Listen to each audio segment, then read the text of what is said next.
இந்த வருட IPL season தொடங்கி இப்போது வரை பரபரப்பாகத்தான் சென்று கொண்டிருக்கிறது.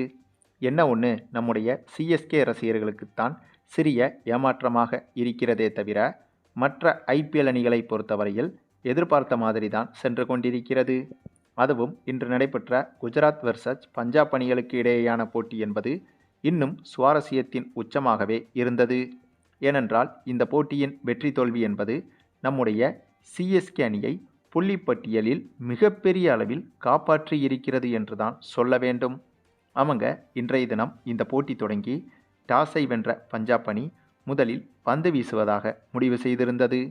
அதனைத் தொடர்ந்து பேட்டிங் செய்ய களமிறங்கிய குஜராத் அணியை பொறுத்தவரையில் ஓப்பனிங் இறங்கிய நம்முடைய தமிழக வீரர் சாய் சுதர்சன் இந்த முறை சொற்ப ரன்களில் இவரது விக்கெட்டை பறிகொடுத்தார்.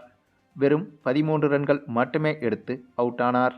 அதற்கு பிறகு ஓரளவுக்கு நிதானமாக விளையாடிய குஜராத் அணியை பொறுத்தவரையில் சுப்மன் கில் 39 ரன்கள் வரை எடுத்திருந்தார். அதனைத் தொடர்ந்து ஜாஸ் பட்லர் 38 ரன்கள் வரை எடுத்திருந்தார். ஆனால் அதற்கு பிறகு களமிறங்கிய குஜராத் அணி பேட்ஸ்மேன்கள் யாரும் சொல்லும்படியாக விளையாடவில்லை.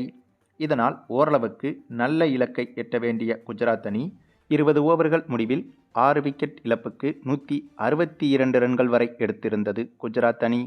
இந்த ஒரு இலக்கு என்பதை மிகப்பெரிய இலக்கு என்று சொல்ல முடியாது. அதுவும் பஞ்சாப் அணியின் சொந்த மைதானத்தில் இந்த போட்டி நடைபெறுவதால் கண்டிப்பாக இந்த இலக்கு என்பது மிகப்பெரிய இலக்கே கிடையாது. குறைந்தபட்சம் 190 முதல் 200 ரன்கள் அடித்திருந்தால்தான் இந்த மைதானத்தில் பஞ்சாப் அணியை ஓரளவுக்காவது கட்டுப்படுத்த முடியும் என்றும் சொல்லப்பட்டது. ஆகவே அதன் அடிப்படையில் பார்த்தால் குஜராத் அணி எடுத்த இந்த 162 ரன்கள் என்ற இலக்கு என்பது மிகவும் குறைவான இலக்காகத்தான் பார்க்கப்படுகிறது.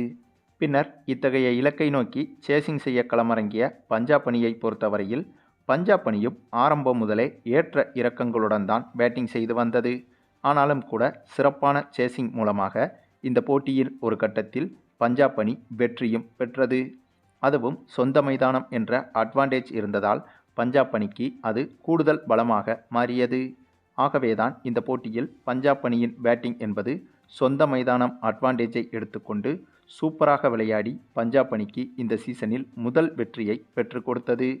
மேலும் பஞ்சாப் அணியில் இந்த ஒரு வெற்றியும் குஜராத் அணியின் இந்த ஒரு தோல்வியும் கூட புள்ளிப்பட்டியலில் நம்முடைய சிஎஸ்கே அணிக்கு மிகப்பெரிய பாசிட்டிவாக மாறியிருக்கிறது.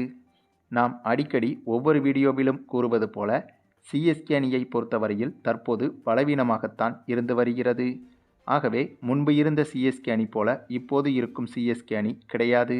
இதன் காரணமாக சிஎஸ்கே அணி இந்த ஐபிஎல் சீசனில் பிளே ஆஃபுக்குள் செல்ல வேண்டுமென்றால் சிஎஸ்கே அணியும் கண்டிப்பாக ஓரளவுக்காவது குறிப்பிட்ட வெற்றிகளை பெற்றாக வேண்டும். அதே சமயம் சிஎஸ்கே அணிக்கு ஆதரவாகத்தான் புள்ளிப்பட்டியலில் மற்ற அணிகளின் வெற்றி தோல்விகள் என்பது அமைய வேண்டும். ஆகவே அதன் அடிப்படையில்தான் ஒவ்வொரு ஐபிஎல் மேட்ச் முடிந்த பிறகும் அந்தந்த மேட்சின் வெற்றி தோல்விகள் சிஎஸ்கே அணியின் பிளே ஆஃப் வாய்ப்பை பாதிக்குமா அல்லது பலம் சேர்க்குமா என்பதை பற்றி விரிவாக பார்த்து வருகிறோம். அந்த வரிசையில் இன்றைய தினம் பஞ்சாப் அணி வெற்றி பெற்றதன் மூலமாக சிஎஸ்கே அணிக்கு பிளே ஆஃப் செல்வதில் எந்த ஒரு அட்வான்டேஜ் இருக்கிறது என்று பார்த்தால் இன்று நடைபெற்ற இந்த போட்டியில் கண்டிப்பாக பஞ்சாப் அணி வெற்றி பெற்றால் மட்டும்தான் அது சிஎஸ்கே அணிக்கு பிளே ஆஃப் செல்வதில் சாதகமாக மாறும். அதற்கு காரணம் நாம் ஏற்கனவே சொன்னது போல சிஎஸ்கே அணிக்கு எதிராக வெற்றி சதவீதம் குறைவாக வைத்திருக்கும் அணிகள் இதுபோன்ற ஆரம்பகட்ட சீசனில் வெற்றிகளை இப்போது பெற்று வருவது என்பது சிஎஸ்கே அணிக்கு மிகப்பெரிய பலமாக மாறும். ஏனென்றால் எப்போதுமே ஐபிஎல் வரலாற்றை பொறுத்தவரையில் பஞ்சாப் அணிக்கு எதிராகத்தான் சிஎஸ்கே அணியின் வெற்றி சதவீதம் அதிகமாக இருந்திருக்கிறது. குஜராத் அணிக்கு எதிராக சிஎஸ்கே அணியின் வெற்றி சதவீதம் மிகவும் குறைவாக இருந்திருக்கிறது. ஆக அதன்படி பார்த்தோமானால் சிஎஸ்கே அணிக்கு வெற்றி சதவீதம் அதிகமாக இருக்கும் எதிரணிகள் இப்போது ஆரம்பகட்ட சீசன்களில் வெற்றி பெற்றால்தான் அது இறுதிக்கட்டத்தின் போது சிஎஸ்கே அணிக்கு சாதகமாக இருக்கும். ஒரு உதாரணத்திற்கு இன்னும் எளிமையாக புரியும்படி சொல்ல வேண்டுமென்றால் இப்போது ஐபிஎல் சீசன் தொடங்கி லீக் சுற்றுகள் நடைபெற்று வருகிறது. இந்த லீக் சுற்றுகளில் இறுதிக்கட்டத்தை எட்டும்போது நிறைய அணிகள் பிளே ஆஃப் செல்வதற்கு கடுமையாக போராட வேண்டி வரும். அந்த சமயத்தில் சிஎஸ்கே அணியும் அந்த லிஸ்டில் இருப்பதற்கு வாய்ப்புகள் இருக்கிறது. அப்போது சிஎஸ்கே அணிக்கு எதிராக கடுமையான போட்டி கொடுக்கும் அணிகள் மோதும்போது சிஎஸ்கே அணி தோற்பதற்கான சதவீதம் என்பது அதிகமாக இருக்கும்.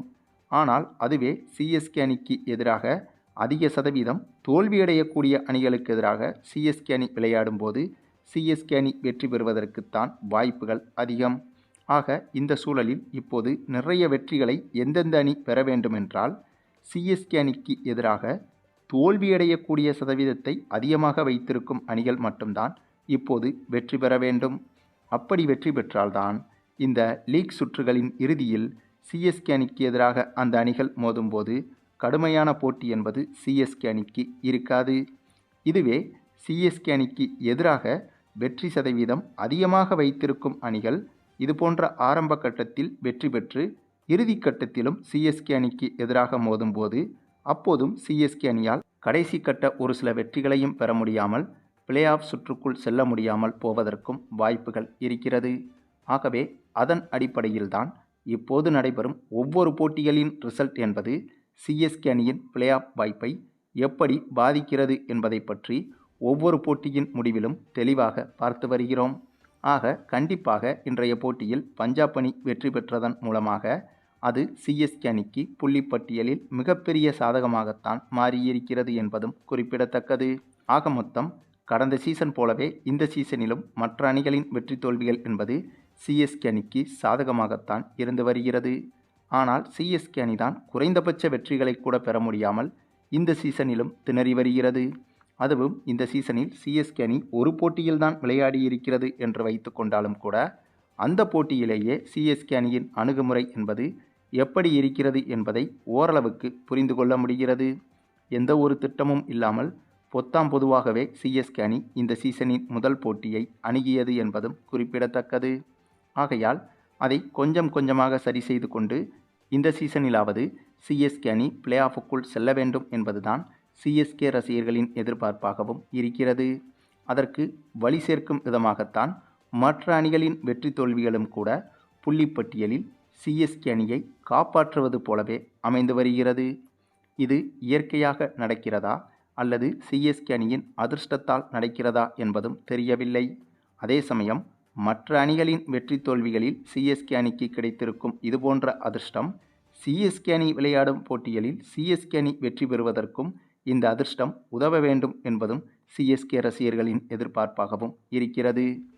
சரி, நீங்கள் சொல்லுங்கள், இன்றைய போட்டியில் வெற்றி தோல்வியை பற்றியும் குறிப்பாக இன்றைய போட்டியின் வெற்றி தோல்வி என்பது புள்ளிப்பட்டியலில் சிஎஸ்கே அணிக்கு எந்தளவுக்கு உதவிகரமாக இருக்கும் என்பதை பற்றியும் உங்களுடைய கருத்துக்களையும் கமெண்டில் தெரிவிங்க.